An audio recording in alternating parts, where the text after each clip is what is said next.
Asseyez-vous, bienvenue si vous nous rejoignez. Les urnes ont donc parlé et désigné les deux finalistes de la primaire de la gauche, Benoît Hamon, Manuel Valls. 2 lignes, 2 programmes, 2 ambitions. La guerre des deux gauches est-elle donc déclarée? Un premier tour avec 2 gagnants et un grand perdant, Arnaud Montebourg, qui lui soutient désormais Benoît Hamon. Alors le résultat de cette primaire offre-t-elle un boulevard aux 2 perturbateurs, justement, Jean-Luc Mélenchon et Emmanuel Macron?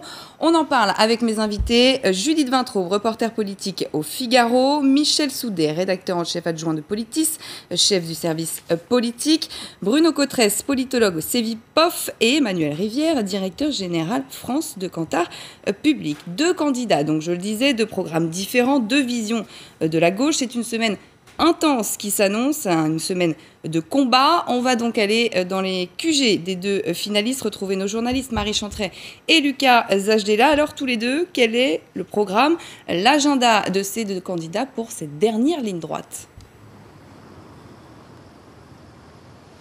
Ah bien écoutez, l'agenda de Benoît Hamon, Anne-Chloé, il commence d'abord par une journée de tractation. Aujourd'hui, beaucoup de coups de téléphone à passer et déjà une rencontre de prévue à 14h30 à l'Assemblée nationale avec François de Rugy. On espère évidemment convaincre le député écologiste d'appeler à voter pour Benoît Hamon. On devrait aussi passer beaucoup de temps au téléphone avec Arnaud Montebourg et ses soutiens pour voir comment intégrer quelques-unes au moins des propositions au programme de Benoît Hamon. On n'exclut pas également une prise de contact avec Christiane Taubira, que l'on sait évidemment plus proche d'un Benoît Hamon que d'un Manuel Valls. Puis viendra ensuite le temps des sorties, des meetings, des sorties sur le terrain. On nous annonce une sortie en Ile-de-France demain, puis des meetings au lendemain du débat avec Manuel Valls, le débat mercredi soir. On nous annonce un meeting du côté de Montreuil en région parisienne jeudi, puis un autre meeting dans une ville très symbolique, ce sera vendredi, un meeting à Lille, et ce n'est certainement pas un hasard si Lille a été choisi. On espère aussi rallier Martine Aubry. On nous dit d'être très attentif à ce que pourrait dire la maire de Lille dans la journée. Et du côté de Manuel Valls, en tout cas, le programme est encore un peu plus flou. Pas d'informations précises quant au déplacement ou au prochain meeting, 1 ou 2 dans la semaine. Ce qui est certain, c'est qu'il y a un peu plus d'une semaine, en tout cas avant l'épisode de la gifle à Lamballe en Bretagne, un meeting d'entre-deux tours se murmurait dans les environs de Rennes. Mais il n'en est désormais plus question du tout. On n'est jamais trop prudent. Manuel Valls qui veut occuper le terrain médiatique surtout. Il était en radio ce matin. Il fera le 20h de TF1 ce soir.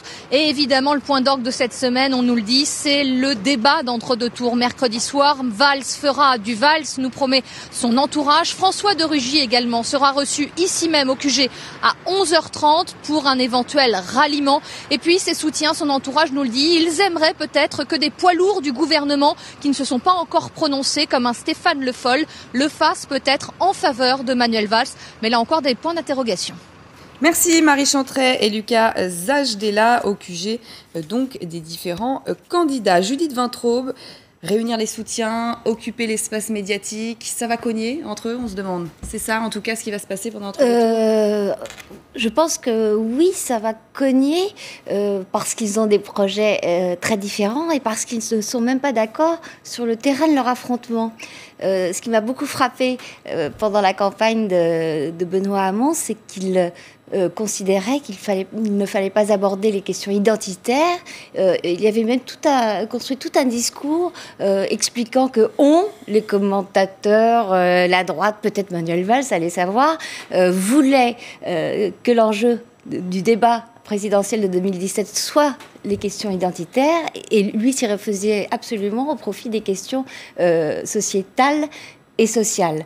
Emmanuel Valls, c'est exactement le contraire. Il a dit depuis très longtemps, bien avant d'être candidat, que la présidentielle de 2017 se jouerait sur les enjeux identitaires, l'identité française, la laïcité, les valeurs de la République. Alors, lui va essayer de porter le fer contre Benoît Hamon, qui, sur ce terrain-là, a lancé des signaux extrêmement ambigus. On se rappelle son commentaire après le reportage de France 2 sur les femmes interdites de café à Sevran. Sa première réaction a été de dire non, mais ne stigmatisons pas l'islam. Dans les cafés ouvriers, c'était pareil, les femmes n'avaient pas le droit de citer.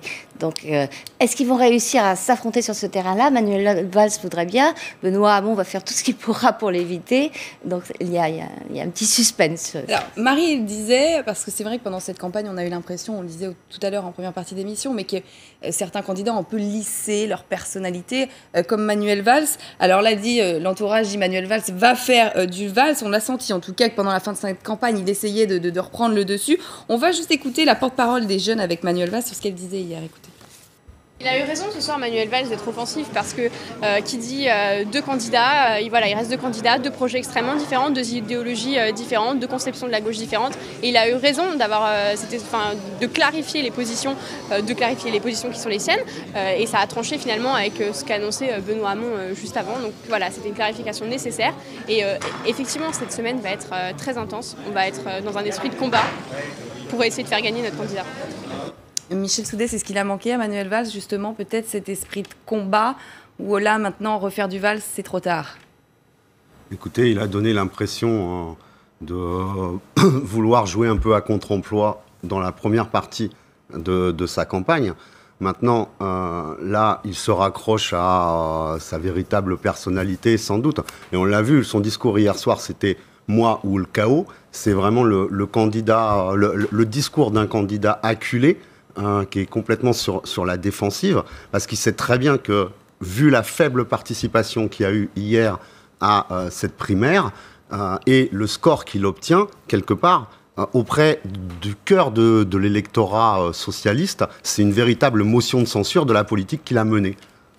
C'est le livre et la tortue un petit peu, Manuel Valls, Benoît Hamon. Benoît Hamon, on sait qu'il a démarré sa campagne il y a plusieurs mois, notamment pendant la loi Travail. Il s'est déclaré quelques jours avant Arnaud Montebourg, alors que Valls, évidemment, est rentré en campagne tardivement, évidemment avec le renoncement de François Hollande. Il a essayé de courir, mais quand même s'est fait rattraper par la tortue.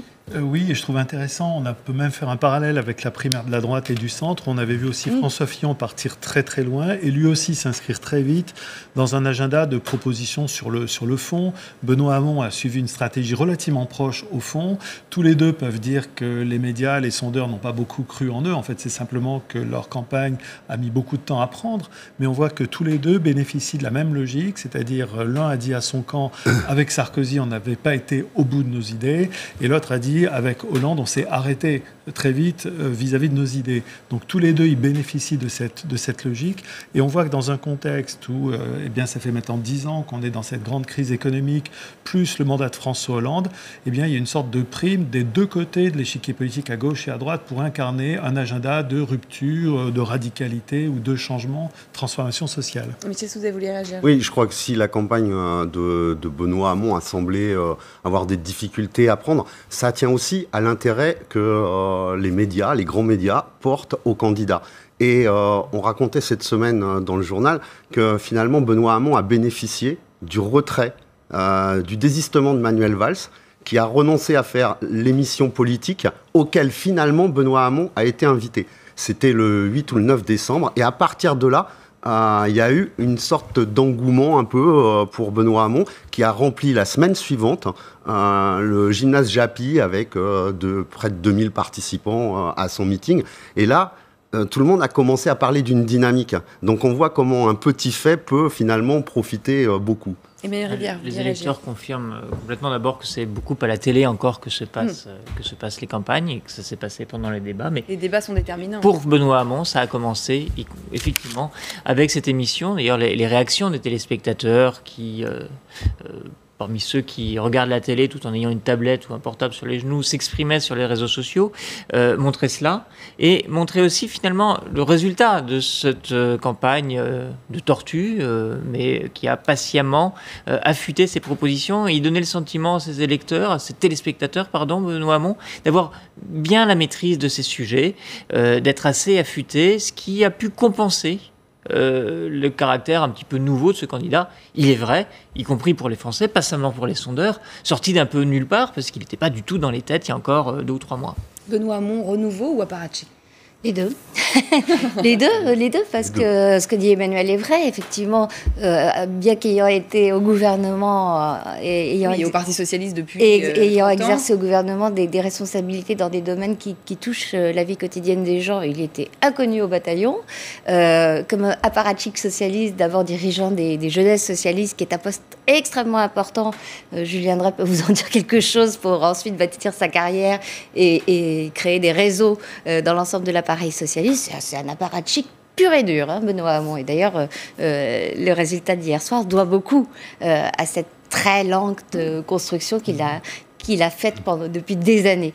Mais en même temps, les gens le découvrent, et puis le caractère utopiste assumé, revendiquer de son projet, en fait effectivement quelqu'un qui apporte un souffle étrange, un peu un ovni dans le paysage. Il ne dit pas que son objectif n'est pas de conquérir le pouvoir en 2017, mais c'est inscrit en filigrane dans son message. Il veut rebâtir la gauche, rebâtir une utopie à gauche, comme Jeremy Corbyn l'a fait avec le Labour, en conquérant le Labour. Une utopie basée quand même sur le revenu universel, clairement, sa dynamique, son élan. Quoi de plus utopique qu'un truc qui coûte 400 milliards. Voilà, et quelque chose d'ailleurs qui sera mis en place plutôt 2022. Donc en plus, il s'étend sur un quinquennat, en tout cas, qu'il ferait. Il vaut mieux. Deux, alors, il vaut mieux. Voilà, donc je pense que là-dessus, il est arrivé à imposer le terrain de la bataille. Et en matière de campagne électorale, c'est un point tout à fait essentiel. Celui qui arrive à planter le décor et imposer sur ces thèmes que la dynamique de la campagne se déroule, celui-là, il est généralement très bénéficiaire de la campagne. C'est clairement ce qui s'est passé pour Benoît Hamon, un peu là à nouveau comme François Fillon avait imposé son agenda qui était les réformes radicales, allons jusqu'au bout de nos idées. Et puis par ailleurs, sur la question du revenu universel, effectivement, il renoue avec quelque chose que les électeurs de gauche aiment bien. Après toute une période de crise économique, on dit il n'y a pas d'alternative, il faut réduire les déficits. Et bien là, on revient au fond sur la gauche comme force de proposition dans ce monde qui donne le sentiment d'être un monde où plus rien n'est possible. On retrouve là quelque chose que les électeurs de gauche aiment bien généralement, montrer la gauche laboratoire d'idées. On va reparler de cet entre-deux tours et donc de ce duel Benoît Hamon-Manuel Valls, mais on fait une petite pause pour l'essentiel de l'info. LCI, bienvenue si vous nous rejoignez. On est en train de parler de ce fameux duel Benoît Hamon-Manuel Valls. Alors on sent les divisions très fortes au sein du Parti socialiste, et ça y est, les soutiens qui commencent à se dévoiler. Martine Aubry, Christiane Taubira qui irait naturellement vers Benoît Hamon, maintenant que Vincent Peillon est éliminé. On s'en doute, Judith Vintraud. Oui, en tout cas, c'est très cohérent, ces deux soutiens pour Benoît Hamon. Benoît Hamon, qu'est-ce que c'est que le revenu universel, sinon un raisonnement fondé sur la disparition du travail, qui est en fait le même raisonnement qui avait inspiré les 35 heures et Martine Aubry, c'est-à-dire que le travail se réduisant, il faut faire des parts de gâteau de plus en plus petites.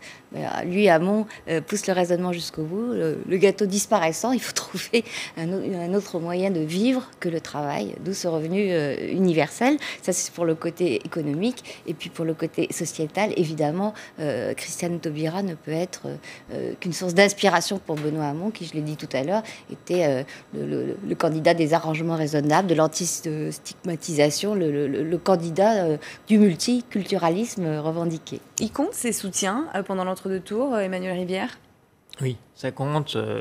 Celui d'Arnaud Montebourg, parce qu'il apporte évidemment son réservoir de voix, mais ça compte dans une primaire où on cherche quand même, d'une certaine manière, à donner les meilleures chances à son candidat, même si on ne croit pas beaucoup à la victoire. Et donc les ralliements montrent un candidat, parce que c'est important pour Benoît Hamon, qui apparaît relativement nouveau, qui n'est pas si isolé que ça, qui bénéficie de soutien, et surtout quand il s'agit de figures emblématiques de la gauche. Et c'est le cas de Martine Aubry, et c'est le cas de Christiane Taubira. Parmi les personnes qui comptent à gauche aujourd'hui, c'est vrai que beaucoup sont plutôt dans ce créneau-là. Il y a Anne Hidalgo aussi, qui est d'ailleurs le choix sera intéressant à suivre, qui peuvent donner une caution supplémentaire aux candidats. Quand effectivement le soutien des membres du gouvernement pour Manuel Valls n'a forcément pas la même valeur, parce que voilà, tous ces membres du gouvernement sont aussi un peu comptables. D'autant plus qu'il a été extrêmement discret. Nadja Vallaud-Belkacem, qui était censé soutenir Manuel Valls, je ne sais pas si vous l'avez vu beaucoup dans la campagne. Moi, je ne l'ai pas vu. Hier soir, il y avait très peu de soutien. Tout à fait. Est-ce que, Michel Soudet, on a l'impression qu'on retrouve un front anti-Valls ?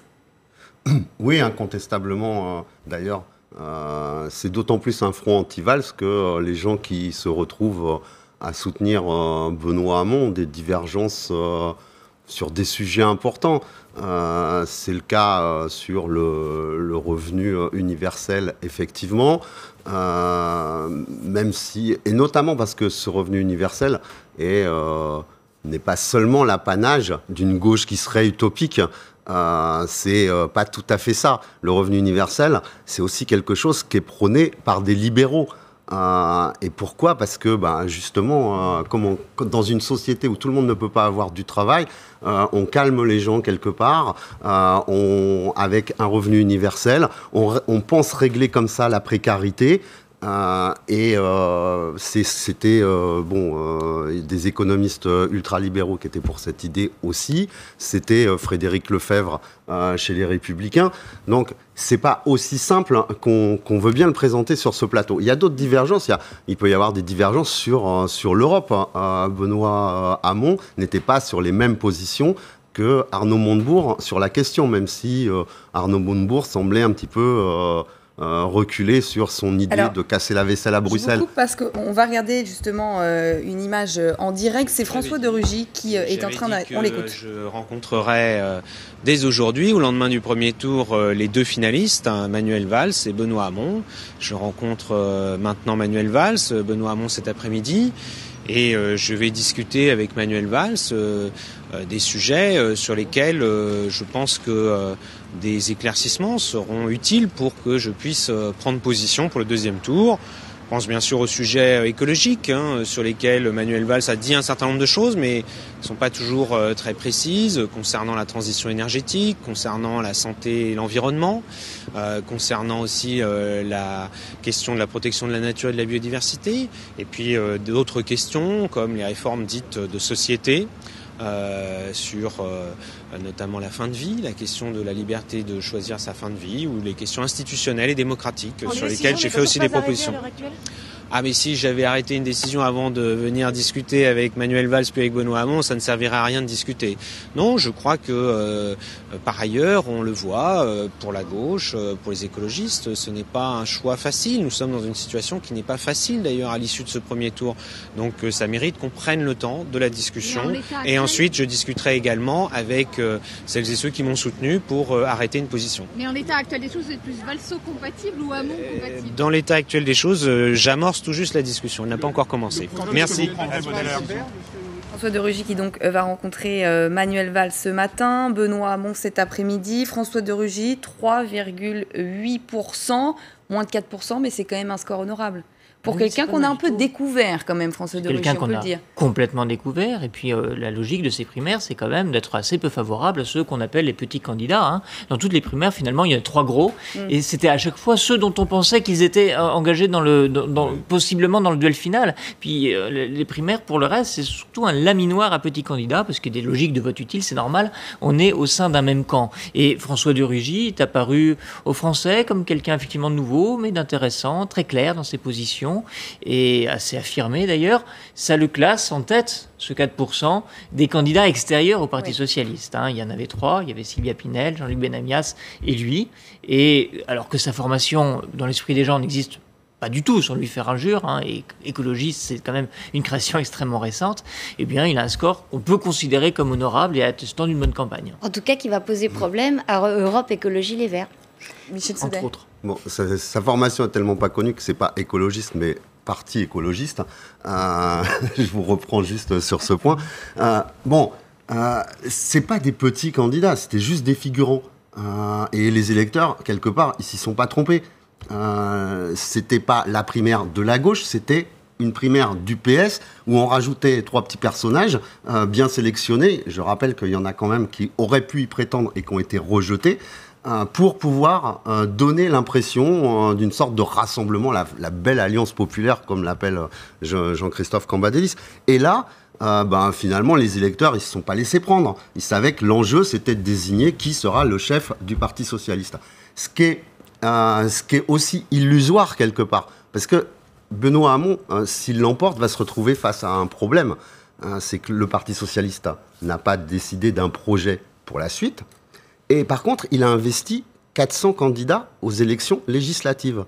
Et là, les amis et les pro-Benoît Hamon, ils sont très très loin d'être majoritaires. On retrouve beaucoup de gens qui ont défendu Manuel Valls et un Marais qui a voté toutes les lois, toutes les dispositions proposées par le gouvernement, qui a essayé de les défendre. Et là, comment il va faire ?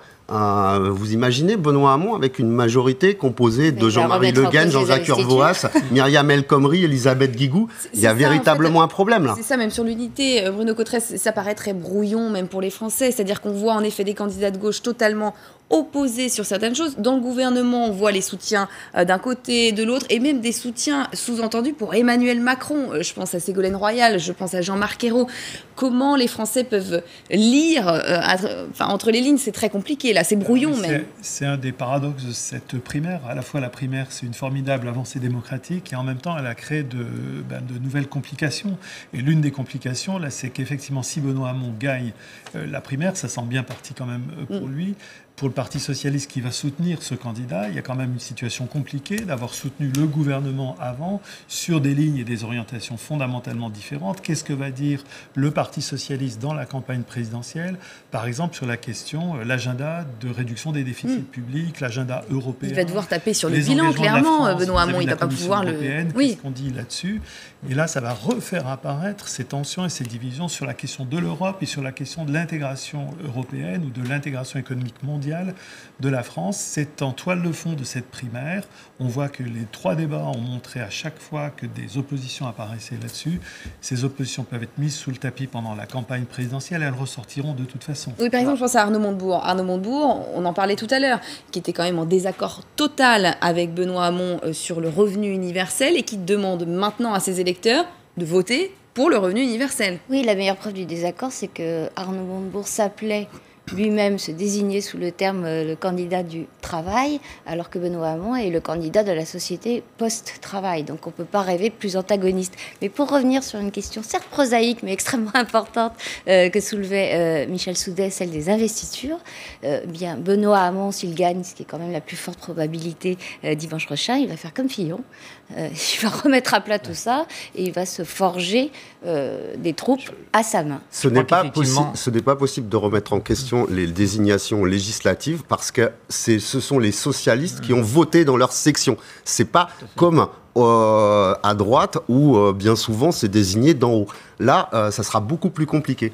C'est vrai. Alors, si c'est Benoît Hamon qui gagne, ça va être un crash test pour le Parti socialiste. Mais c'est vraiment la solidité de la structure qui est forte, parce que le Parti socialiste a survécu à de nombreuses crises depuis 1971. Mais il ne faut pas inverser la situation. Le Parti socialiste a un problème de leadership. Sinon, il n'y aurait pas eu cette primaire. Sinon, elle ne serait pas déroulée comme elle s'est déroulée. Dimanche soir, Benoît Hamon, Manuel Valls, il y aura un leader au Parti socialiste. Je pense qu'il y aura un alignement des planètes, plus ou moins compliqué, mais voilà, dimanche soir, François Hollande cessera d'être le leader très contesté, très affaibli du Parti socialiste au profit du candidat. Après, le candidat peut, en fonction de son score, perdre ce leadership au mois de juin. On a vu que finalement, Ségolène Royal n'avait pas vraiment posé son assise sur le Parti socialiste, n'avait pas réussi à le conquérir, mais dans cet espace-temps, je pense que la logique voudra qu'un certain nombre de députés du Marais, comme vous dites, s'alignent sur le candidat qui sera désigné. Oui, et que beaucoup d'autres, en tout cas si c'est Benoît Hamon, s'enfuient et répondent à l'offre pressante d'Emmanuel Macron. Parce que, oui, on va revenir à ça. Vu l'état des forces et l'équilibre des forces, on a quand même un parti socialiste divisé en 2 partis à peu près égales, même si Manuel Valls accuse un retard par rapport à Benoît Hamon. Et il y a un risque très important de déperdition et de fuite vers Emmanuel Macron qui n'attend que ça. Donc, justement, on va s'intéresser à la stratégie de Benoît Hamon et on va se demander si ce n'est pas ensuite un boulevard pour Emmanuel Macron. On va regarder ce sujet, les signés Nivine Potros.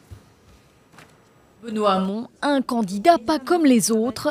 L'ancien ministre de l'Éducation se démarque avec une mesure très critiquée, le revenu universel. Je suis pour une société du travail, je ne suis pas pour une société de l'assistanat ou du farniente. Tout le monde aura la même chose et nous n'avons même plus l'obligation de donner à ceux qui sont dans des difficultés. Tout au long de sa campagne, il aborde des thèmes délaissés par ses concurrents, la laïcité, la légalisation du cannabis ou encore le droit de vote des étrangers aux élections locales. Sa stratégie, s'adresser au noyau dur de la gauche. Moi, je me concentre sur ce que je défends. J'observe qu'à la place, aucun d'entre eux ne propose quoi que ce soit. Et la question, c'est comment la gauche incarne le progrès social. Jamais trop transgressif, jamais trop brutal dans ses prises de position, Benoît Hamon parvient à se frayer un chemin là où personne ne l'attendait. Bruno Cotresse, c'est vrai qu'on faisait le parallèle avec François Fillon. Est-ce qu'il va pouvoir faire la même chose? Parce qu'on sait quand même que la droite, culturellement, c'est pas la gauche. C'est-à-dire que la droite, il y a un côté quand même où on se met souvent en ordre de rang, on suit le leader. Culture du chef. Voilà, et alors la gauche, c'est plutôt la culture de la désobéissance, on va dire. Est-ce qu'il va quand même pouvoir ne pas arrondir les angles? Je pense qu'effectivement, ça c'est la question cruciale pour Benoît Hamon s'il remporte la primaire. Comment réorganiser les troupes du Parti socialiste autour de sa campagne? Et on voit que quand même sur des points centraux de son agenda politique, il y a quand même beaucoup de divergences à l'intérieur de la famille du Parti socialiste. Donc ça ne va pas être simple. Néanmoins, je pense que le Parti socialiste a déjà en ligne de mire, d'une certaine manière, l'après 2017. Ce n'est pas seulement la question du leadership, mais très vite de nouvelles élections auront lieu pendant le mandat du nouveau président. Élections européennes en 2019, élections municipales en 2020. Et très vite, le Parti socialiste va être repris par une logique classique d'une organisation partisane, gagner des élections. Donc l'incitation à se remettre en ordre, que ça soit autour de Benoît Hamon ou autour d'un autre leader, si Benoît Hamon ne gagne pas la présidentielle, reviendra vite quand même sur le dessus du panier des problèmes du Parti socialiste. Donc le Parti socialiste va sans doute connaître une forte période de turbulence. De là à faire l'acte de décès du Parti socialiste, on n'en est pas là. Alors, imposer son programme, ça va dépendre aussi du score qu'il va faire. C'est-à-dire que s'il a une forte légitimité, comme François Fillon, si là on est dans du 70 pour Benoît Hamon, 30 pour Manuel Valls, est-ce que là aussi ça va lui permettre de pouvoir justement instaurer et de mettre son programme en avant et de dire je ne change rien ? Puisque j'ai été élu avec une large majorité, je suis légitime, c'est ce programme, c'est un peu ce que fait François Fillon aussi. Plus le score sera élevé, plus il pourra ensuite affronter les différents débats en disant mais voilà, mon programme, mes propositions, puisque ce sont celles qui ont été le plus débattues, ont été légitimées. Mais je pense que même un score serré, finalement, ne doit pas conduire à revenir en arrière sur un certain nombre de propositions. On voit d'ailleurs les difficultés que ça a posées à François Fillon immédiatement quand on l'a accusé de déconstruire et de reculer. Je pense que les Français, ils ont le sentiment qu'il y a une telle dilution entre les promesses de campagne et les actions qu'elles viennent immédiatement après ou plus tard, qu'il vaut mieux choisir un bon concentré, que ce soit de droite ou de gauche, parce qu'on ne sait jamais ce qu'il en restera derrière. Oui. Est-ce que cette stratégie avec des marqueurs très identifiés à gauche, ça offre un boulevard à Emmanuel Macron? On dit beaucoup que si Benoît Hamon est élu, les électeurs qui voteraient plus Manuel Valls iraient vers Emmanuel Macron. On peut s'attendre à ça? Attendez, on dit beaucoup, les élus eux-mêmes le disent quand on les rencontre. Oui. Ils disent si c'est ça, j'irai voter pour Macron, etc. Il y en a même déjà qui, déçus que Peillon n'ait pas été qualifié, se tournent déjà vers Macron. C'est tout bénéfice pour lui, là, on peut le dire, Emmanuel Macron, si Benoît Hamon... Oui, mais de la même manière, si c'est Manuel Valls, c'est un boulevard pour Jean-Luc Mélenchon. Et tout le problème du Parti socialiste, il est là, c'est que, il est écartelé, les électeurs n'ont pas vraiment d'appétit pour ce Parti socialiste, ils n'ont plus envie de confier leur sort à tous ceux qui portent cette étiquette.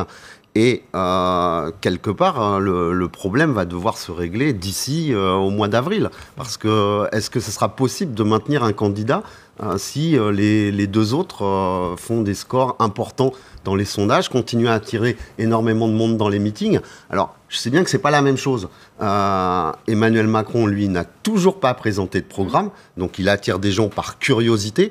Jean-Luc Mélenchon a présenté un programme début décembre, il est en vente en librairie. Il y a beaucoup de gens qui se l'approprient. Donc là, on est sur une autre démarche quand il y a de l'affluence. Il attire des gens par curiosité, pas seulement. Emmanuel Macron, c'est du vote protestataire à visage aimable. Il attire des gens qui en ont absolument marre de tous les autres, que ce soit à Mais c'est vrai qu'il y a à droite.